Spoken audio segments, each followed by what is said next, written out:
Hello everyone, welcome back to the channel, the Healing Playlist, where I talk about anything healing involved or anything music. I sometimes tie them up together, sometimes I talk about healing, sometimes I talk about music.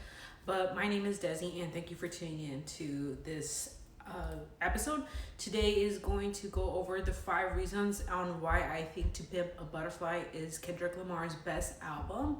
So let's get straight into it. So number one on why I chose why I think To Pimp a Butterfly is one of Kendrick Lamar's best album is its album cover. So for years, I always thought that the album cover was like a fake, not a fake image, but like a I thought it was just an edited image. Like they copied all these like people, like all him and the homies that are in that album into right in front of the White House.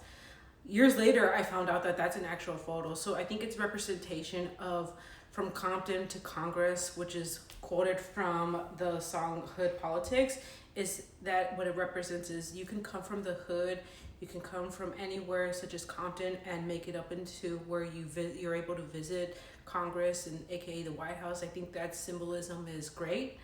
And number two, why I think what makes To Pimp a Butterfly his best album is that it's inspiration behind him making the album. So it was reported back in 2014 that Kendrick had visited South Africa and had visited Nelson Mandela's.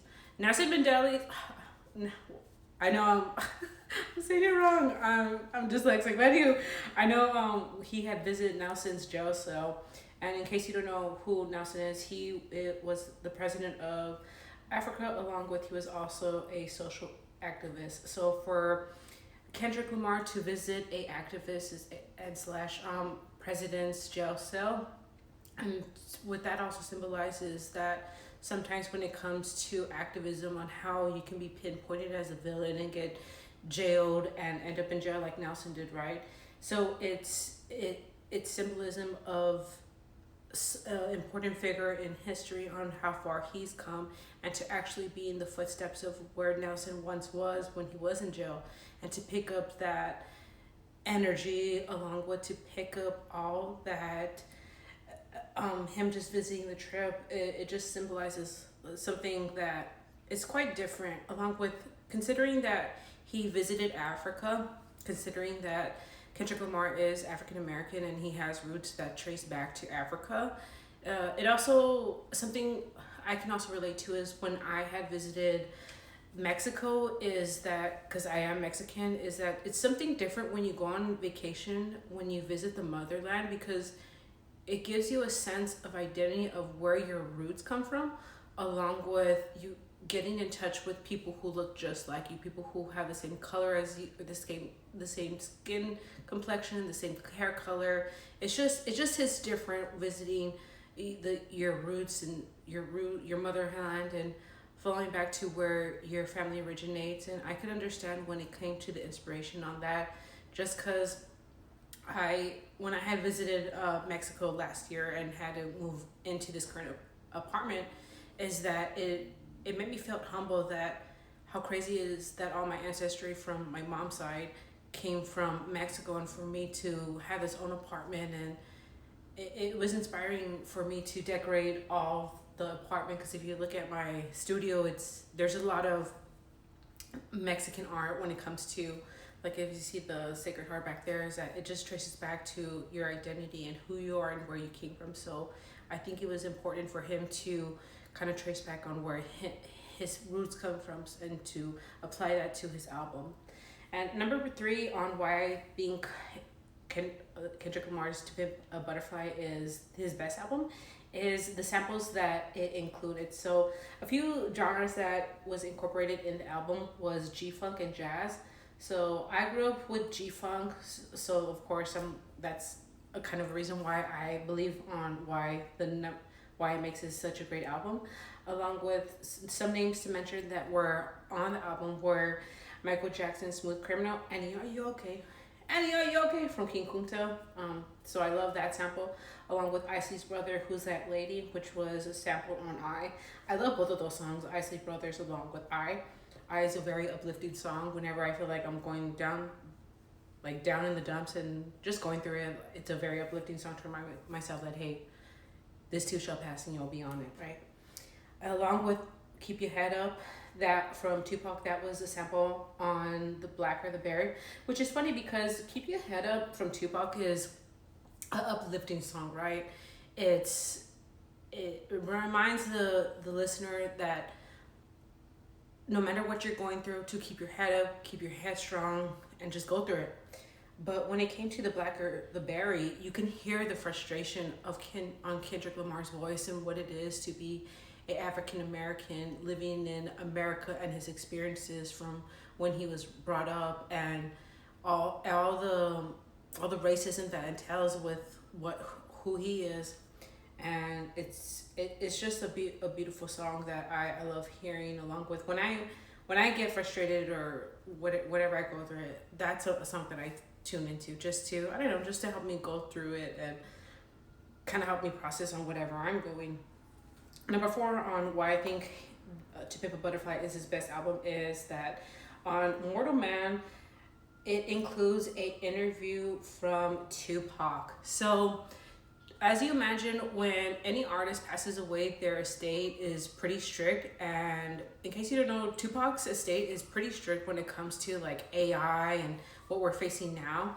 So for him to get a clearance from the Tupac's estate along with a clearance from Afeni is, as a Pac fan, I would imagine that would be a highlight of his career, to basically get Pac on one of your records and to incorporate in an album where you were inspired on visiting Africa along with the album cover.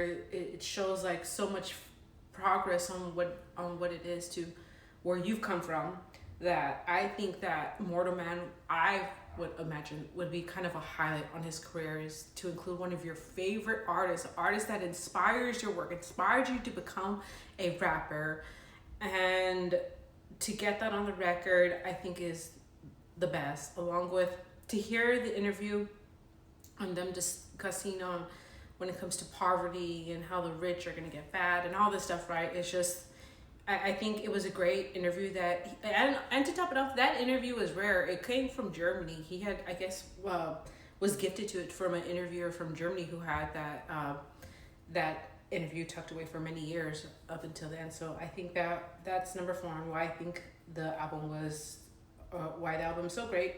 And number 5 is the name To Pimp A Butterfly has multiple meanings. And he had stated this in an interview on MTV, I believe, on how the butterfly represents him, and that when the butterfly unfolds, that he has his platform now. So it shows his awareness that he can go one way, he can use his platform to benefit him, or he can ultimately use his platform to benefit the people. And having the awareness of your platform and to use it to good, and just following on what you believe is, I think, what speaks volume of him as an artist, along with what is so sincere about the name is that it's a reflection on where he was in his career and how far he's come, how this is now his sophomore album, that any way he could have folded to, right? He could have went left, he could have went right. So it was also, I believe 2 days ago was the 11th anniversary on the album dropping, which is why I chose to make this video. And how crazy and how fast that 11 years has passed by, and how far has his artistry came, and to see him as an artist unfold afterwards when it came to Pimp Butterfly. There was Damn along with Mr. Morale and the Big Steppers and GNX, right? So all these albums that came after that. But I think this album really, I'm also forgetting unmastered titles, unentitled, damn it, I forgot the name. But anyways, just to have all those albums and see how his artistry has unfolded throughout the years, it's so heartwarming, considering I'm a fan and considering he's also from the West Coast. And because I'm from the West Coast, I'm from California, I'm from Southern California, I'm from LA. Just to see the hometown hero unfold into where he is now is so great. And also to see all the successes that he's just come so far, such as selling out a stadium tour, along with having his own record album, PG Lang. So it's so great to see his artistry unfold. And a bonus on why I believe that To Pimp A Butterfly is his best album is that there is some sentimental value when it comes to this album and me.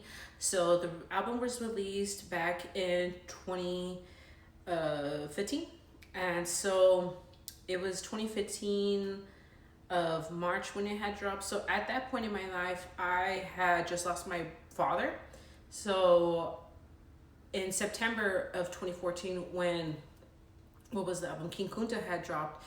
King Kunta has very G-Funk influenced beat to it. It's very G-Funk inspired. I was raised on G-Funk. My father used to always listen to funk, always listen to oldies. And to hear the G-Funk inspired along with having my favorite rapper rap over a beat where it was kind of, in a way for me, like of course Kendrick Lamar don't know who I am and doesn't know who my father was, but to hear something that tied into music that my father loved along with what I love is what makes that album so sentimental, is that it was tied to music that I grew up on, considering that I had just lost my father, who inspired me for my music listening and on my love for funk, and how it was a coping song that I used to listen to a lot, very heavily when it came out. So, and sure enough, on that March of 2015, and soon as I knew it, within May, I had also lost my brother. So as you imagine, I had just lost my father and I had just lost my brother within less than a year span. So this album really, really helped me on my healing process and along with my coping mechanism, just because it was just such a great album to listen to on repeat. It was a great song to listen to cry to. It was a great song to having those uplifting moments. And it's just a timeless album. I think all of his albums are very timeless.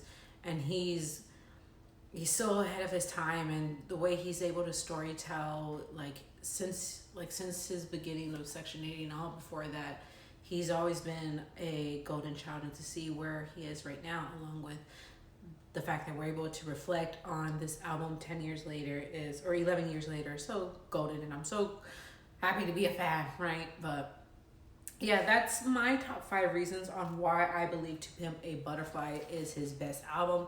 I know for a fact, because I've had this conversation many times, this isn't people's general favorite album of Kendrick Lamar. I feel like every now and then I'll have a conversation with other people where they believe that it is, but it's very rare. So, what is your favorite album from Kendrick Lamar? What are your top 3? Because I don't even know how I would rate this one or how I would rate his top 3, because I love all of them. I'm a fan. But I can say for a fact that when it comes to my favorite album of Kendrick Lamar, I definitely would rate To Pimp A Butterfly. That is my best. I think that is his best album. That is his best cover art. The way he laid it out, it reflects his past, it reflects his present, and a little bit of the future as well. But let me know what your thoughts are on. What's your favorite album? Are there any points that I missed when it came to creating this video? I would love to hear them. But thank you all for the likes. Thank you all for the subscribes. If you want to show any love by liking this video, sharing it, I'd be extremely grateful. If you can subscribe, I'd be extremely grateful. Regardless, thank you for the watch, and I hope you all have a good one. Thank you.